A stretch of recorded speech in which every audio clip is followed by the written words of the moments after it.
না, ঈদ কার জন্য? আপনি ৩৫ দিন রোজা রাখলেন না, আপনার জন্য কি ঈদ? আপনি ভালোভাবে নামাজ পড়লেন না, আপনার জন্য ঈদ। ঈদ তো তার জন্য যে ৩০ দিন রোজা রাখলো, ঈদ তো তার জন্য যে আপনার সুন্দর করে তারাবির নামাজ আদায় করলো, ঈদ তো তার জন্য লাইলাতুল কদরে কেঁদে কেঁদে কেঁদে ইবাদতে বসে বসে কাটিয়ে দিল, আর সে চোখ দিয়ে পানি ফেলে, আল্লাহ আমার রোজা কি কবুল হয়েছে না হয়নি, আমার গুনাহ মাফ হয়েছে না হয়নি, এ বলে যারা কাঁদে, ঈদ তো তাদের জন্য।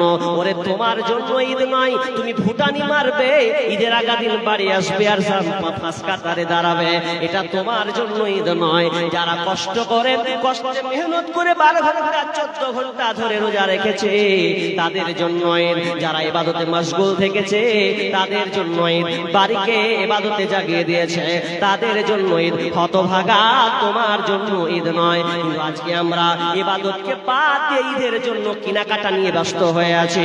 ওরে তোমার জন্য ঈদ নয়, ঈদ আমার আপনার জন্য নয়, ঈদ তো তাদের জন্য যে কষ্টের সঙ্গে এই মাসটাকে সে অতিবাহিত করে দিয়েছে, চোখের পানি ফেলে ফেলে ফেলে আল্লাহর কাছে তওবা ইস্তেগফার করেছে, ওর জন্য হলো যৌবনটা খুব দামি বন্ধুরে। ও আমার বোন, ও আমার বোন, ও আমার বেটি, শোনো খবরদার, যৌবন পেয়েছো, যৌবনের মূল্যায়ন করো। যৌবনের মূল্যায়ন করলে তুমি আরশের নিচে ছায়া পাবে, নচেত তুমি আরশের নিচে ছায়া পাবে না। কিন্তু আজকে দুঃখ লাগে, কতদিন বুঝাবো, কত আলেম বুঝাই যৌবন সম্পর্কে, আমরা যৌবন পাই কাজে লাগাই, ভালোর দিকে নয়, খারাপের দিকে যৌবন কাজে লাগায়।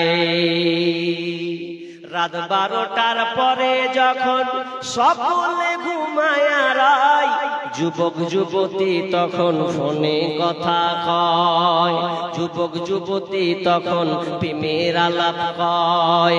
রাত 12টার পরে যখন সকলে ঘুমায় রায়, যুবক যুবতী তখন ফোনে কথা কয়। একটা ছেলে একটা মুলি সাহেবকে বলছে, মুলি সাহেব একটা কথা কব, লজ্জা লাগছে। কি কবি রে ভাই? বাড়িতে আমাকে বাপ মা উঠেছে সাহারি খেতে, তো কত জাক মারছি, কত কি করছি, ঘুমিয়ে গেছে, কিন্তু আমার একটা প্রেমিকা আছে মুলি স্যার জানেন, ও আমাকে ফোনে 2টার সময় উঠাবেই। তো ওই প্রেমিকাটা ভালো না খারাপ, তোর কপালে ঝাঁটা, তোর বিয়ের আগে প্রেমিকা হয়ে গেল মানে তোর প্রেমিকা তোকে সাহারি খেতে উঠাই, তো গালাত তো তুই ভুল ওখানে করেছিস। ও বলছে আমার প্রেমিকা যদি হাকে ফোন করে উঠাই, আজীব ব্যাপার। ওই এমন জায়গাতে আছে মুনি সাহেব, আমি রেলের সামনে আছে, ট্রেন চলছে, তো হারওয়াস বিজা আছে, বাঁচতে বাজবি তো ফুটে যাবি। হ্যাঁ, সেই রকম জি না, যুবক যুবতী আজকে মোবাইলের পাগলা হয়ে গেছে। ও বলছে আমাকে সাহারির সময় ওঠায়। অনেক যুবক যুবতী মোবাইলে, আরে অনেক ছেলেকে দেখছি রাত জাগছে, তো মোবাইল নিয়ে রাত জাগছে, এরকম আছে না নাই? রাত থেকে 12টা 1টা পর ফেসবুক চালাই, মেসেঞ্জারে প্রেমিক প্রেমিকার সঙ্গে গল্প হয়, কথা হয়। রাত 12টার সময় লাইলাতুল কদরে তোমাদের এই পাইতারা, আর তুমি বলছো সে আরশের ছায়াটা তুমি নিবে না। না, মোবাইল এসে বরবাদ করে দিয়েছে, বরবাদ করেছে যুবক এবং যুবতীদেরকে। আপনাদের কাটিহারে ছেলে মেয়েগুলো ভালো, কিন্তু মুর্শিদাবাদের প্রত্যেকটা ইয়ং জেনারেশন যারা পড়াশোনা করছে, প্রত্যেকের হাতে মোবাইলকে দিয়ে দেওয়া হয়েছে। আমাদের পশ্চিম বাংলা সরকার, মমতা ব্যানার্জি মাধ্যমিক পাশ হলে প্রত্যেককে মোবাইল পাবে, ছেলেও পাবে, মেয়েও পাবে। মোবাইল নাও আর পার্কে যাও আর প্রেম লীলাতে ব্যস্ত থাকো। আপনাকে মোবাইল দেয় দিয়ে নাই, মাধ্যমিক যেমনি পাস করবে 10,000 10,500 টাকা মোবাইল একটা খাচ খাচ সবাই পাবে, ছেলে মেয়ে। আচ্ছা, লাভ হলো না ক্ষতি হলো? বড় ধরনের ক্ষতি। শেষ আর পড়াশোনা করবে? জামানা মোবাইলে খাইছে, জামানা ফেসবুকে বয়সের ছেলে মেয়ে প্রেমে জড়াইছে, জামানা মোবাইলে খাইছে, জামানা ফেসবুকে খাইছে। সকাল বেলা বাবা বলে যাস রে কোথায়, বাবার কথা শোনার মতো সময় যে আর নাই। রাস্তার পাশে বসে বসে, ছেলেরা রাস্তার পাশে বসে বসে ফ্রি ফায়ার খেলছে জামানা, মোবাইলে খাইছে জামানা, ফেসবুকে খাইছে। অল্প বয়সের ছেলে মেয়ে প্রেমে জড়াইছে জামানা, মোবাইলে খাইছে জামানা, মেসেঞ্জারে খাইছে। বিবাহিতা মেয়ে যখন ফেসবুকে ঢোকে, হ্যান্ডসাম ছেলে দেখে সে তো প্রেমে পড়ে। আপনাকে এদিকে বিহাদারি মেয়ে পালায় পালায় পালাই না, এই বলছে পালাই না। খবর আছে কাটিহার করলে কি হবে, খবর আছে এই কাটিহার মধ্যে 2-3টা পালাচ্ছে। এটা 1 বছর নয়, 2-3 মাসের গল্প বলছি। কি ভাবছেন আপনি? হ্যাঁ বলবেন খবর আছে জি, 3 ছেলের মাও পালিয়েছে। দেখেন গা খোঁজ লেগে। বিবাহিতা মেয়ে যখন ফেসবুকে ঢোকে, হ্যান্ডসাম ছেলে দেখে সে তো প্রেমে পড়ে। ওরে স্বামী সন্তান সব ছাড়িয়া, ওরে স্বামী সন্তান সব ছাড়িয়া, নতুন প্রেমিককে চাইছে জামানা, মোবাইলে খাইছে জামানা, ফেসবুকে খাইছে। অল্প বয়সের ছেলে মেয়ে প্রেমে জড়াইছে জামানা, মোবাইলে খাইছে জামানা, মেসেঞ্জারে খাইছে। রাতের বেলা একা একা ঘুম যে আসে না, মেসেঞ্জারে না পাইলে বন্ধু ভালো লাগে না। তাই তো এখন মা বাবারা, ওরে বর্তমানের মা বাবারা ভীষণ টেনশনে পড়েছে জামানা, মোবাইলে খাইছে জামানা, ফেসবুকে খাইছে। অল্প বয়সের ছেলে মেয়ে প্রেমে জড়াইছে জামানা, মোবাইলে খাইছে জামানা, ফেসবুকে খাইছে। মোবাইলে শেষ, বাপ মাকে ফাঁকি দিয়ে দিয়েছেন। ছেলে পালিয়েছে কোথায়? কাটিহার স্টেশন। পালিয়েছে কোথায়? শামসি স্টেশন। ছেলে মেয়ে বসে আছে যেন চিনতে না পারে। মেয়েরা বোরখা এখন পড়েছে, বোরখা এখন পর্দা নয়, বোরখা হয়েছে এখন ফ্যাশন। বোরখা এখন পর্দা নয়, ফ্যাশনে পরিণত হয়েছে। আমার চোখে যত দেখা, আমি যত স্টেশন নামি না কেন, নামার সময় আমার চোখে একটা নজর গেছে, বোরকা পরে পরে পরে পরে স্টেশনে বসে আছে, জোড়া জোড়া জোড়া করে বসে আছে। কেউগুলো বসে আছে গো, কেউগুলো আপনাদের মেয়ে, আপনার বেটি, আপনার বোন বসে আছে, বোরকা লাগিয়ে দিয়েছে। না না, ওই বোরকা পরে কোনো লাভ হবে না। আমি গত 3 বছর আগে একটা উদাহরণ দিয়েছিলাম, 3 বছর আগে উদাহরণটা এটা দিয়েছিলাম, ওই বোরকা পরে কোনো লাভ হবে না। যেমন তসলিমা নাসরিন বোরকা পরে বাংলাদেশ ছেড়ে ভারতে ঢুকেছে। বর্তমানের বোরখা আর বোরখা পরা বরাবর একই, কোনো পার্থক্য নেই, কোনো পার্থক্য নেই। কেন? তসলিমা নাসরিনকে যখন বাংলাদেশ খেপে গেল, মাইরে ফেলবো আগে, ই বলছে জানে বাঁচিয়ে পালাবো, ভারত বাংলাদেশ বর্ডার ক্রস করে ভারতের কলকাতার মাটিতে ঢুকবো। কিভাবে কি করে পালাবো? ওখানে যেখানে পড়বো ওখানে তো জুতার বাড়ি খাবো। তখন হাত কাটলো কি, কালো বোরখা পরলে। কালো বোরখা পরেও বাংলাদেশ ছেড়ে ইন্ডিয়া ঢুকেছে। ওই বোরখা পরার আপনার বেটির বোরখা পরা কোনো পার্থক্য নাই, এক বরাবর। ও জুতা মানে মেয়ের খাওয়া থেকে বাঁচার জন্য, আর আপনার মেয়ে বোরখা পরে প্রেমিক প্রেমিকার কাছে যাবে যেন বাপ মার কাছে ধরা না খায়, এই জন্য কোনো পার্থক্য না। না, সব একদিন বহিঃপ্রকাশ হবে। ইয়ং বয়সে মাথা বুড়ি ছাড়ে দাও, কারণ বিশ্বনবী বলেছেন লা তাজালু কদামু ইবনি আদম ইয়াউমাল কিয়ামাতি মিন ইনদি হাত্তা ইসআল আন খামসিন। কিয়ামতের ময়দানে অতক্ষণ পর্যন্ত আদমের সন্তানের পা নড়াচড়া করবে না যতক্ষণ না তাকে 5টা প্রশ্নের সম্মুখীন না হতে হবে। 5টা প্রশ্ন যতক্ষণ না তাকে করা হবে ততক্ষণ পর্যন্ত ওর পা একটু নড়াচড়া করবে না।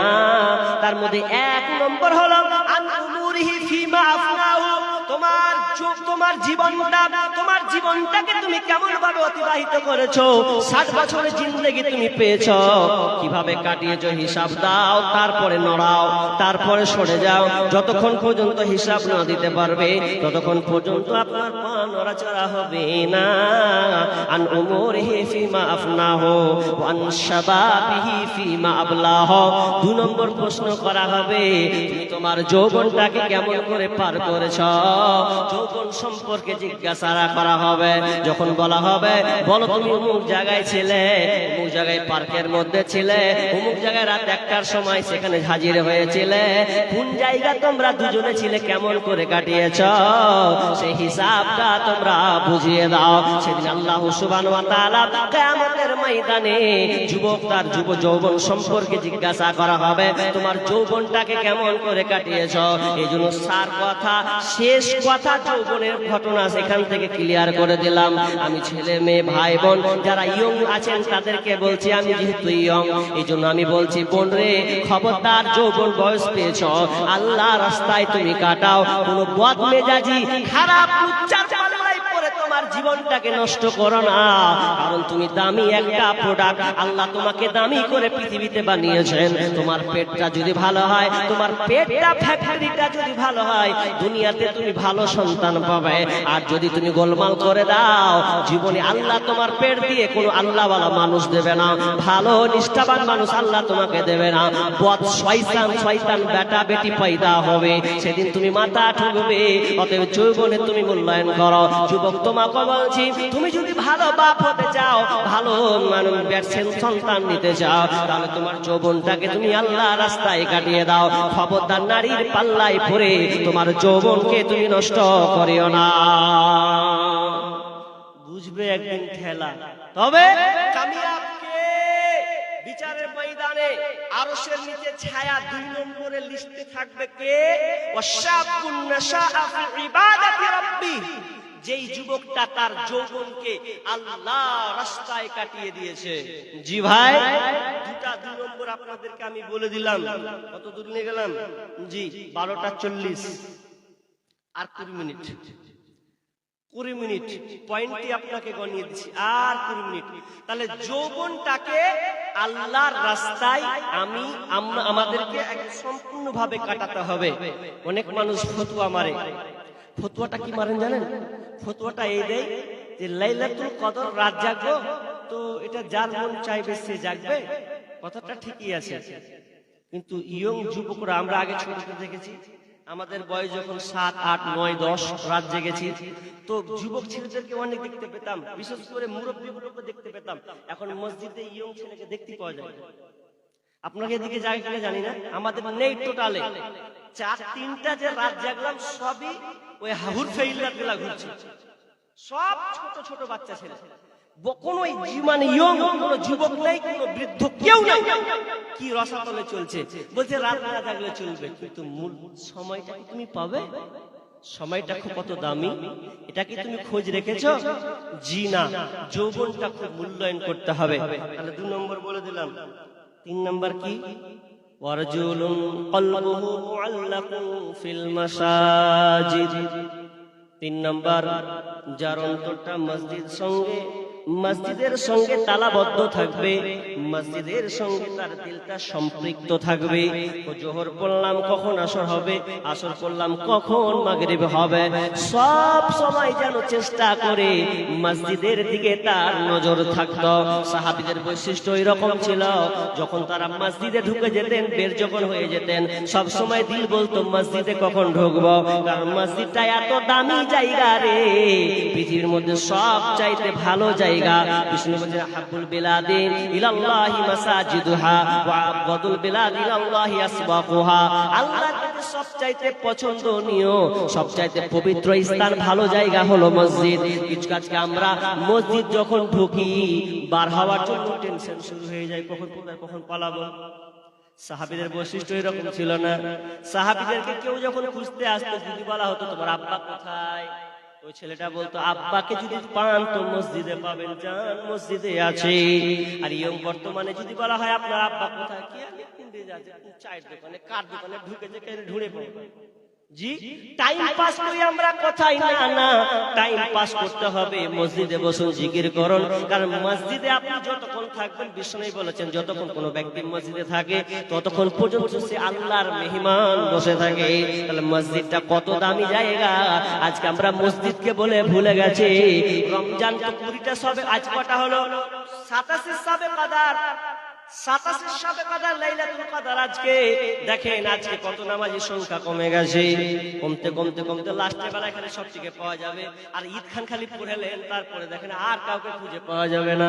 কোথায় আছে মসজিদে এলান করতে হবে, মুসল্লি কোথায় হারিয়েছিস হে তাড়াতাড়ি জোহরে আয়, খুঁজে পাওয়া যাবে না। কিন্তু আমাদের মসজিদের সঙ্গে সম্পর্কটা আর থাকে না।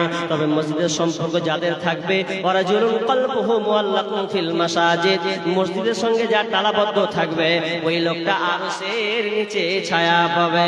নাম্বার 4 ওয়ারাজুলান তাহাব্বা ফিল্লাহি ইসতামা আলাইহি ওয়া তাফাররাকা আলাইহি। 4 নম্বর ওই লোকটা, যেই লোকটা কোনো বন্ধু তার বন্ধুত্ব হয়েছে, ভালোবাসা হয়েছে, বন্ধুত্ব হয়েছে, বন্ধুত্ব এতটা ভালোবাসা এত গভীর, বন্ধুত্বটা কোনো টাকার জন্য নয় বরঞ্চ আল্লাহর জন্য বন্ধুত্বটা হয়েছে। আর যখন তাদের ছিন্ন হয়, বন্ধুত্বটা আল্লাহর জন্য ছিন্ন হয়ে যায়, তাহলে ওই লোকটা আরশের নিচে ছায়া পাবে। ওয়ারাজুলান তাহাব্বা ফিল্লাহি ইসতামা আলাইহি ওয়া তাফাররাকা আলাইহি। তারপরে ওয়ারাজুলুন কলবুহু মুআল্লাকুন ফিল মাসাজিদ ওয়ারাজুলান তাহাব্বা ফিল্লাহি ইসতামা আলাইহি ওয়া তাফাররাকা আলাইহি। ওয়ারাজুলুন 5 নম্বর বিষ্ণুই বলছেন, যে নারী উচ্চ বংশীয় নারী একটা অফার দিল, অফারটা দিয়ে সে বলছে ও যুবক তুমি আমার কাছে আসো, আমি তোমার আমার শরমগা আমার শরীরকে আমি তোমাকে দিয়ে দিলাম, আমি তোমাকে একটা অফার দিচ্ছি, অফারটাকে গ্রহণ করে নাও। সঙ্গে সঙ্গে ওই যুবকটা তখন বলে দেয় ইন্নী আখাফুল্লাহ, আমি আল্লাহকে ভয় করি। ওয়ারাজুলুন তলাবাতুহু ইমরাআতুন যাতু মানসিবি ওয়া জামাল ফাকালা ইন্নী আখাফুল্লাহ।